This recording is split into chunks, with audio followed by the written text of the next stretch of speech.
Welcome to Facts TV News, where everything is true. Fire destroys house in Freetown, Manchester.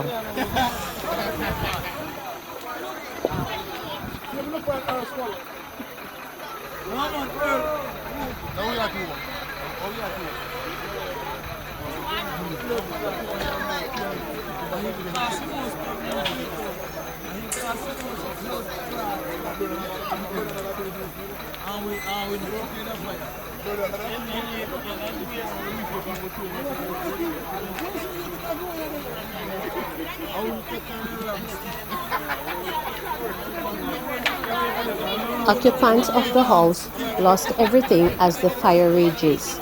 The fire departments from Mandeville Fire Station and Santa Cruz responded to the call where firefighters worked assiduously to extinguish the blaze. The cause of the fire is not yet ascertained.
JHTA says Canada's move to suspend flights to Caribbean is unfortunate.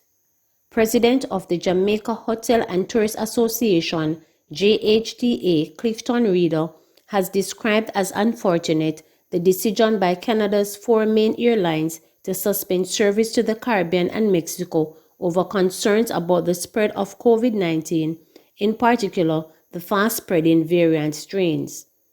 The service, which has been suspended until April 2021, has dealt a major blow to Jamaica's already struggling tourism industry. It is an unfortunate development that will negatively affect inflows of travelers to and from Jamaica and the Caribbean in general, said Reader in a statement on Friday.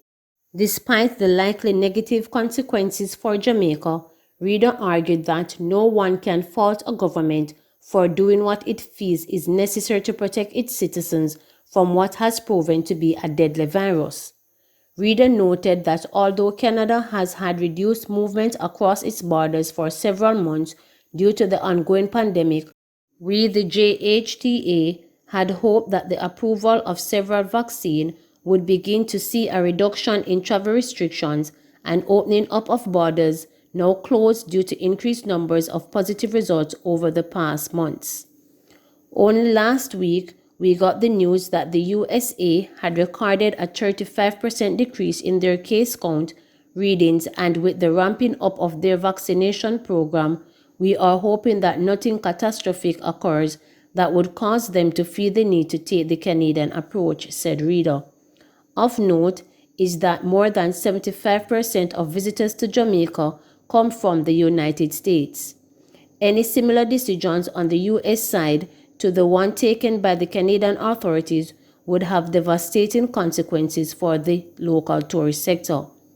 We'll continue to do what we can to protect our employees, families, and communities by following stringent protocols, and we look forward to a robust private or public sector vaccination program in Jamaica that will not only reassure us of our own safety, but restore enough confidence to see the reopening of travel to and from countries like Canada and the United Kingdom, where travel has also been restricted, Reader stated.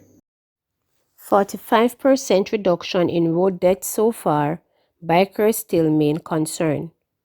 Although there has been a 45% reduction in road fatalities so far this year in comparison to 2020, the Road Safety Unit (RSU) in the Ministry of Transport is urging road users, particularly motorists, motorcyclists and pedestrians, to exercise greater care on the road. We are appealing to drivers to cut their speed and look out for the vulnerable road users. Never overtake on a bend or at a junction or unnecessarily. Never drive in a manner that will prove offensive to other road users. In addition, always use your seat belts. Ensure passengers in the vehicle utilize them as well, and that children are securely fastened in protective devices, says Director of the RSU, Kenut Har. Statistics from the unit reveal that as of January 29, 2021, 24 persons have been killed from a total of 20 fatal crashes.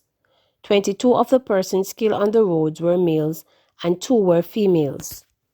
And of the group of fatalities, 9 were motorcyclists, 4 pedestrians, 2 pedal cyclists, 3 passengers of private motor vehicles, and 6 were drivers of private motor vehicles.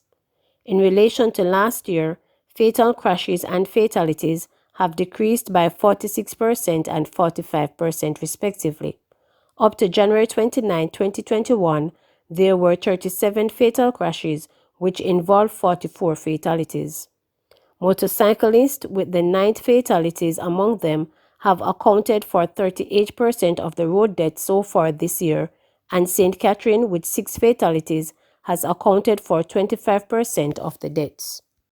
Promoter slapped with $360,000 in fines for hosting big party.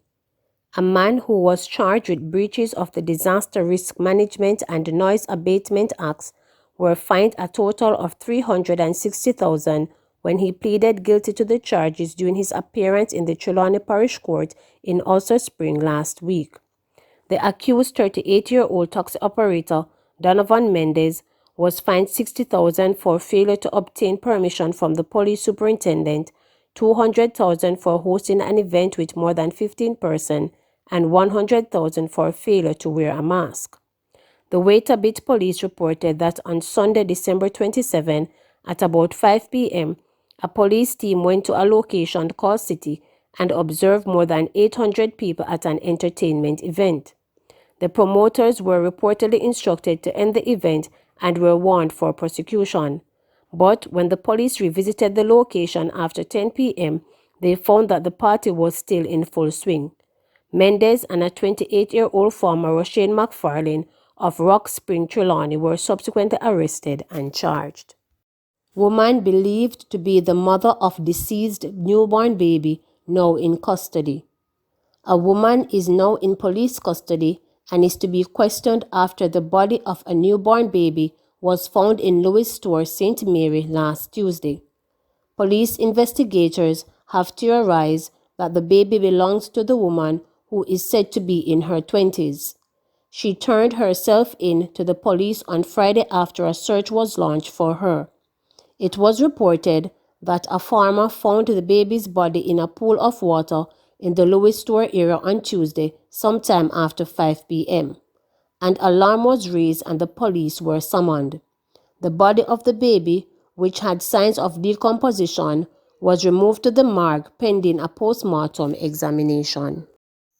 3 COVID-19 deaths, 65 new cases in Jamaica. An additional 3 COVID-19 related deaths and 65 new cases were recorded across Jamaica on Friday, according to the Ministry of Health and Wellness. The deceased are a 30-year-old male from Trelawney, a 56-year-old female from St. Catherine, and an 89-year-old female from Westmoreland, whose death was previously under investigation. The latest fatalities bring the death toll from the coronavirus in Jamaica to 348. Of note, the death of a COVID-19 patient on Friday is under investigation. The 65 newly confirmed COVID-19 cases bring the total number of cases on record for the island to 15,527. Recoveries increased by 23, bringing total recoveries to 12,004. Of the newly confirmed cases, 35 are males and 30 are females, with ages ranging from 24 days to 100 years. The cases were recorded in Kingston and St. Andrew 20, Trelawney 12, St. Anne 8, St. James 7, St. Catherine 4, Clarendon 2, Manchester 1, and Westmoreland 1. There are 10 moderately ill patients and 11 critical ill patients among the 2,997 active cases now under observation in Jamaica. Please remember to subscribe, like, share, and click the notification bell for daily updates.